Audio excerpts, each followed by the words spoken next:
Hello everyone, my name is Kavita Gupta. Welcome to NEST Summit for Climate Week 2020 from Javits Center.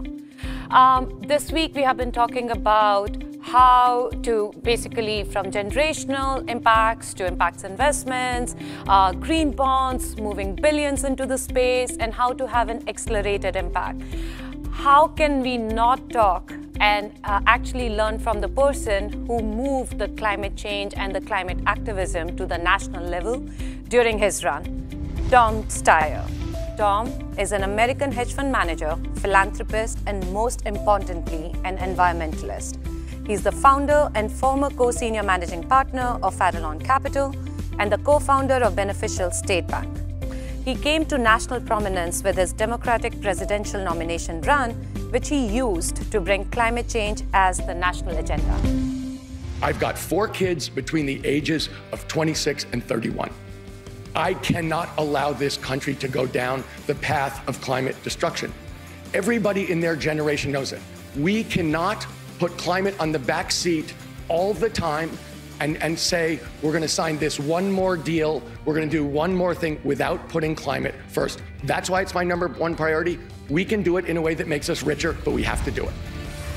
Tom, it's such a pleasure to have you here. I mean, I know your work, I know you, your family for so long, but what you did with the presidential run, bringing climate change to everyone's attention, was commendable. Thank you so much for taking time out for us today. Kavita, it's a treat to be with you. So you started your journey in the hedge fund world, first with Morgan Stanley, Goldman Sachs, and then your own fund. And you have invested in the past in fossil fuels, but you since have emerged as one of the most vocal supporters of change.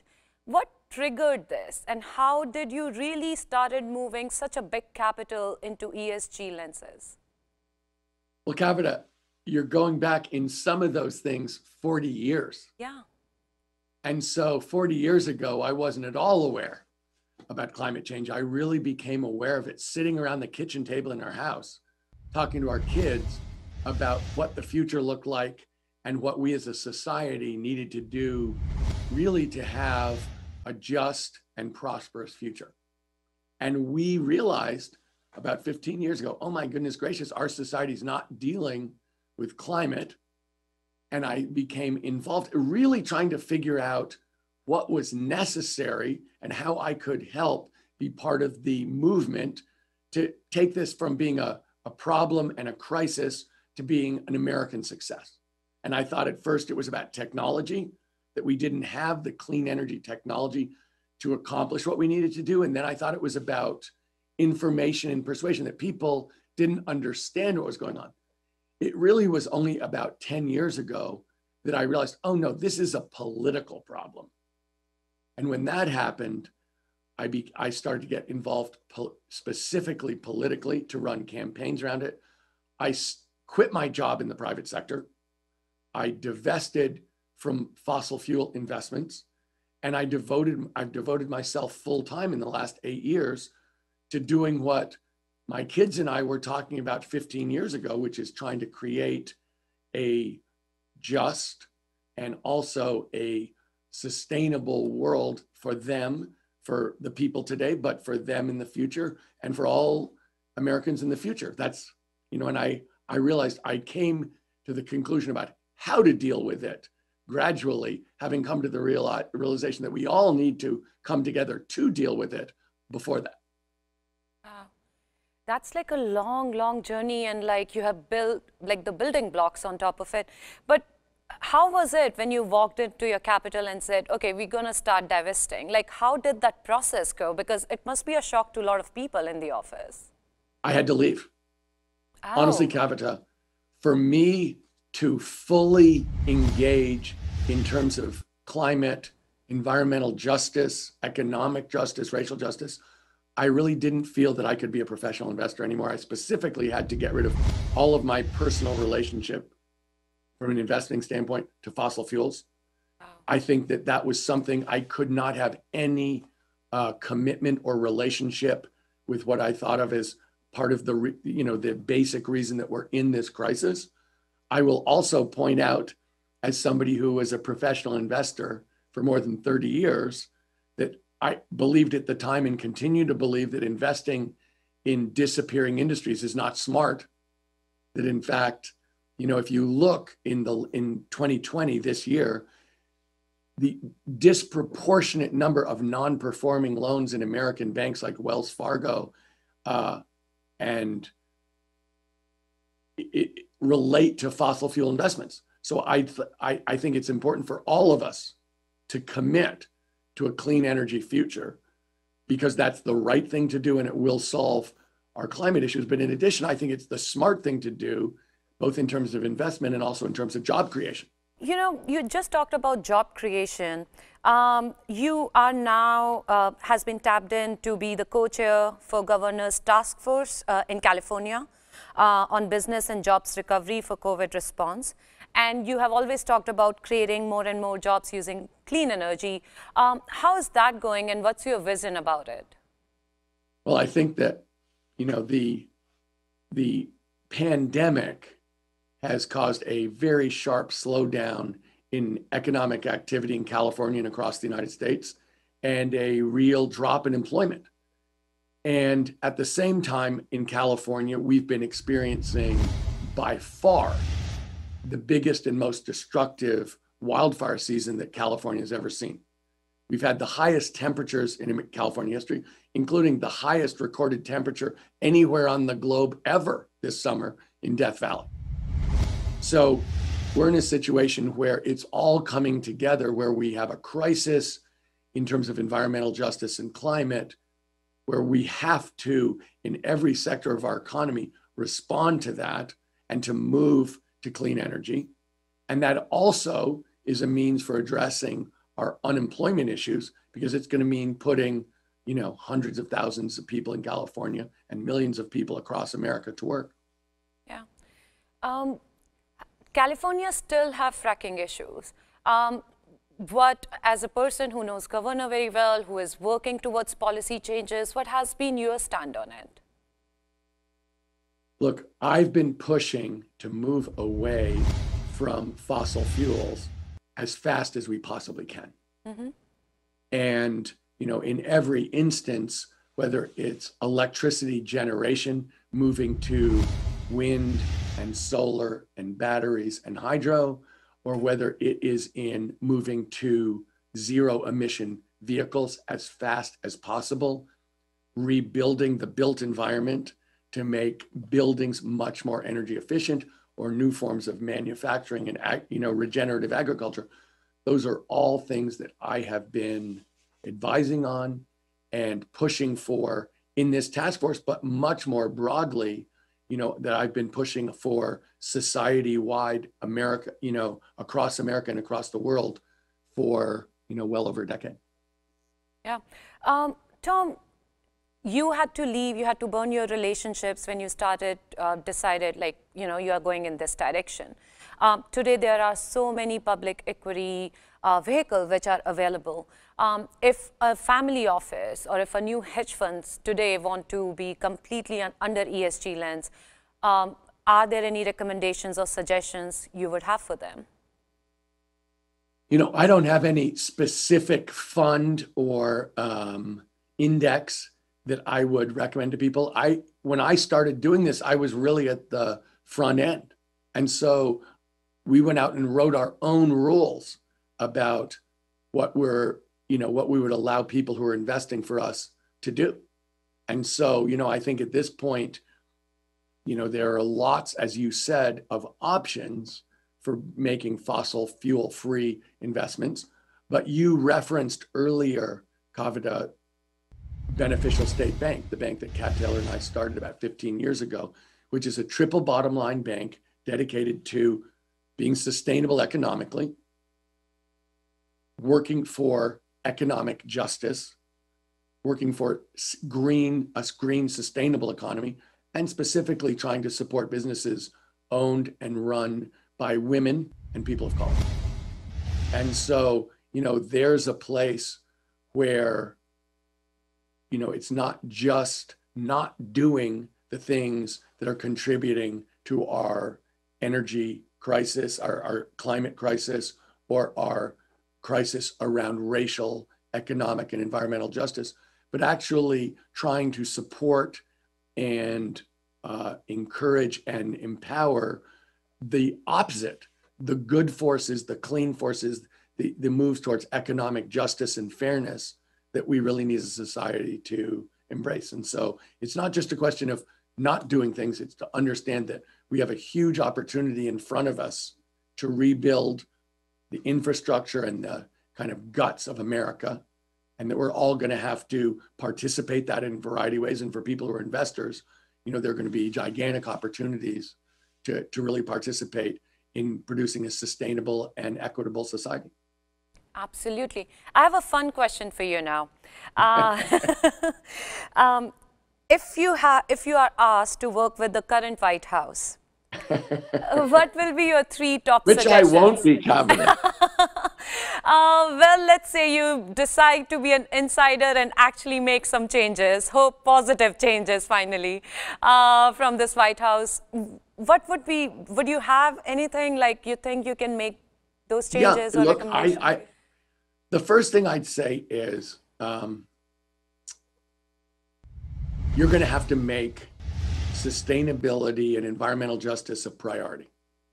This is not something that you can put at the bottom of your list, both domestically and internationally. If you expect to deal successfully with our climate and environmental justice crises, you have to put it as a top priority. That's the first point. And of course, that's 180 degrees away from where this administration is. Second point is, this is not marginal changes. We're talking about being bold, both in terms of how we run our society and how we lead the world and participate with other countries in terms of changing the way that energy is generated and used. And so those are and that's another place where this administration is very far from, where my suggestions, at 180 degrees right. And the last thing is this: you can't look at these questions about sustainability, clean energy, environmental justice as a siloed issue to be addressed specifically. It has to be put in a broader context. It has to be put in a broader context about equity, racial justice, economic justice, job creation, where the jobs are good paying, middle-class jobs through organized labor. And so the last thing I'd say is, don't silo this. Don't think that you can just go and make a couple of statements or undo a couple of the mistakes you've made and now claim to have dealt with the problem and be a sincere environmentalist. This is something that requires a broad, comprehensive program that connects environmental justice and racial justice and economic justice and job creation in a very broad way, because the issue itself is so built into the guts of American society. And therefore, if you do that, prioritize it, are bold in your solutions, and look at it comprehensively, then you're actually going to be in a place where you can deal with a historic issue, a historic threat to the health and safety of everybody in our country, of every single American, in a way that we all could be proud of. Yeah. Everything what you said and everything the signal this White House has given seems 180-degree opposite. I completely agree with you. Well, the good news is they're not going to ask me, and if they did ask me, they wouldn't listen to me. I wish they would, though. This should be forefront. So what about the Green New Deal? Like, what's your view on it? Look, I think the Green New Deal does everything that I just said. It prioritizes the issues. It is broad and comprehensive, and it's bold. So it's the kind of solution we're talking about. And I think the other thing that you've got to give an enormous amount of credit to in terms of the Green New Deal is how it has galvanized people across the country, how it has galvanized young people very specifically, how it's been led by young people. You can see it in terms of turnout. We saw it in Massachusetts in terms of the overwhelming record turnout in a Democratic primary for the senator who was the co-sponsor of the Green New Deal.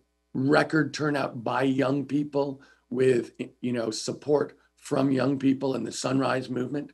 And so as somebody who's been involved in terms of climate and environmental justice for a long time, I'm incredibly supportive and enthusiastic of the Green New Deal and what it stands for, and also what it implies about the new generation, people between 18 and 35, that's normally considered young voters, really stepping up, establishing their voice, establishing their leadership, and really taking this country to a place where I believe we have to be, which is a transformative new way of thinking about environmental justice and climate justice and economic justice, all in one big package and moving us all there.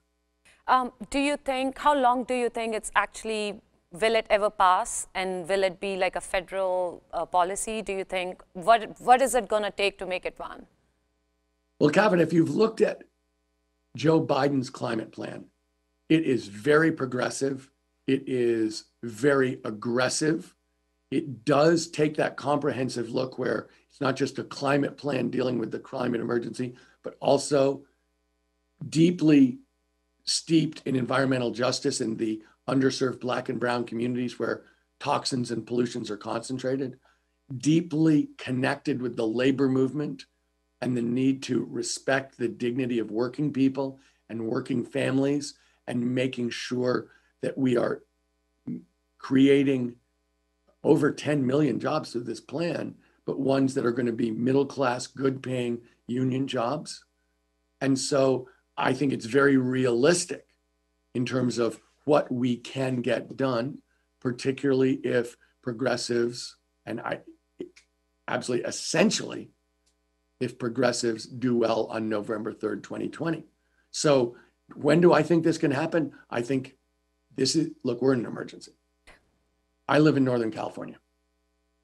We are seeing we are living climate change through record heat waves, record fires, record air pollution where the sun has been blotted out.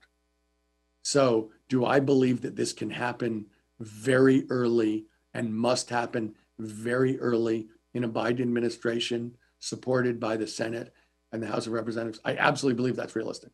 I absolutely believe it's necessary. And I think we have a very short period of time to get done the guts of what we need to do in a broad way, and then go to the rest of the world and say, we're back, we're committed, and we want you to be committed with us so that we can solve this together. Yeah. I think one thing which I want to underline out of everything you said is November 3rd, 2020. I mean, everybody should vote, and everybody should vote for climate at least. You also do, through different foundations, different initiatives, a lot of grassroots level work. I read one of the slogans on your website: saving the environment means fighting racism.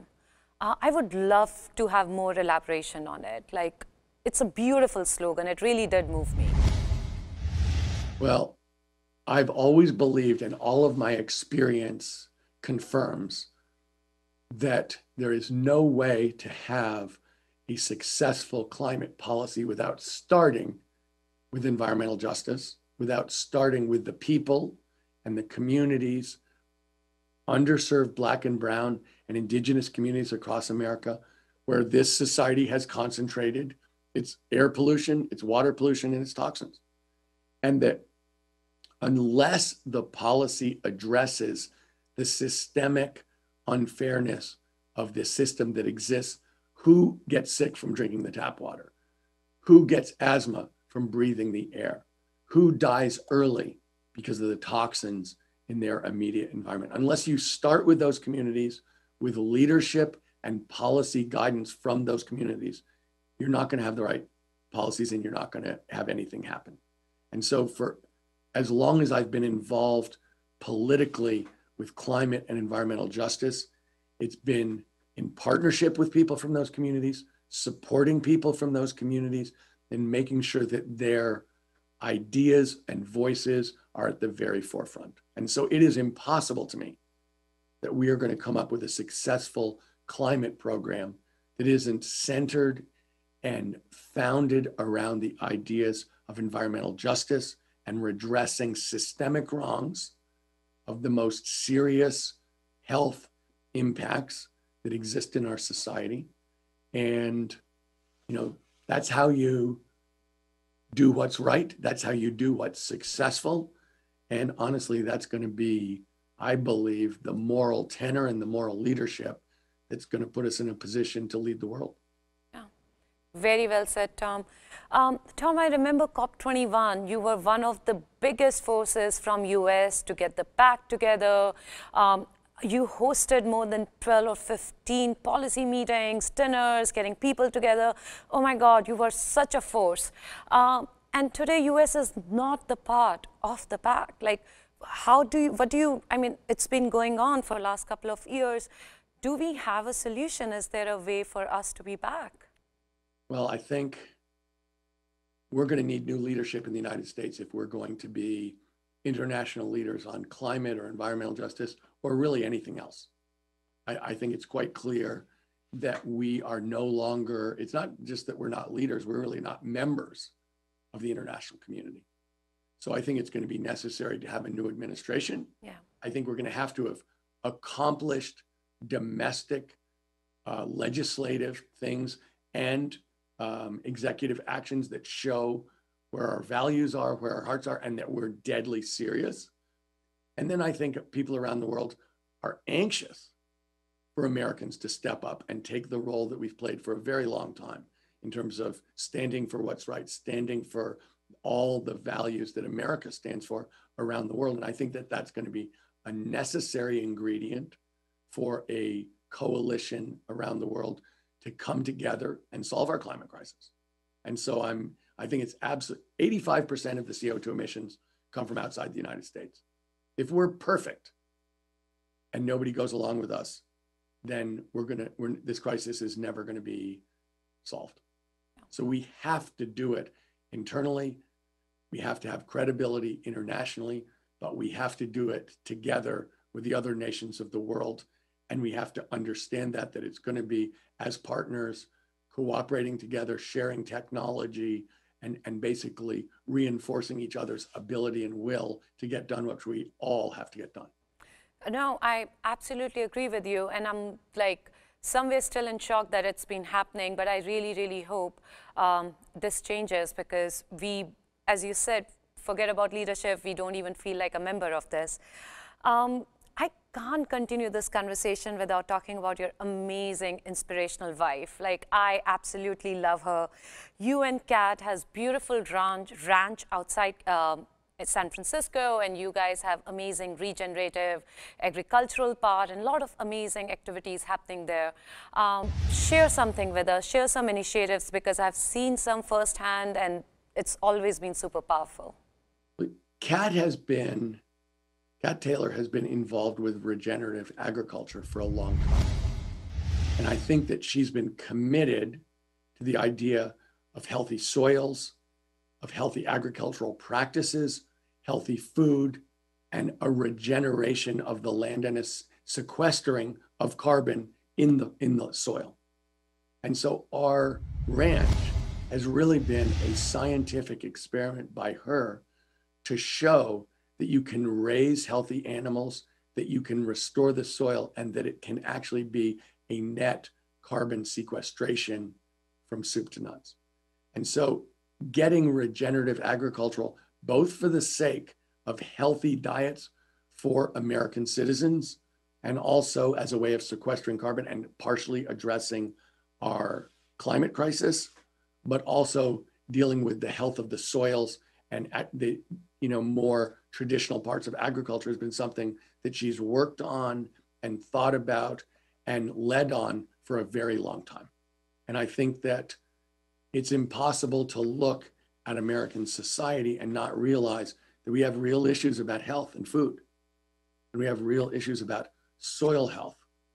And I think that farmers are anxious to do the right thing, anxious to make sure that they have sustainable natural environments, anxious to participate in solving our climate crisis, but we have to put into place practices and policies that support them in that and that enable them to do that in a profitable way and let them live out, the ideals that they really bring in the first place.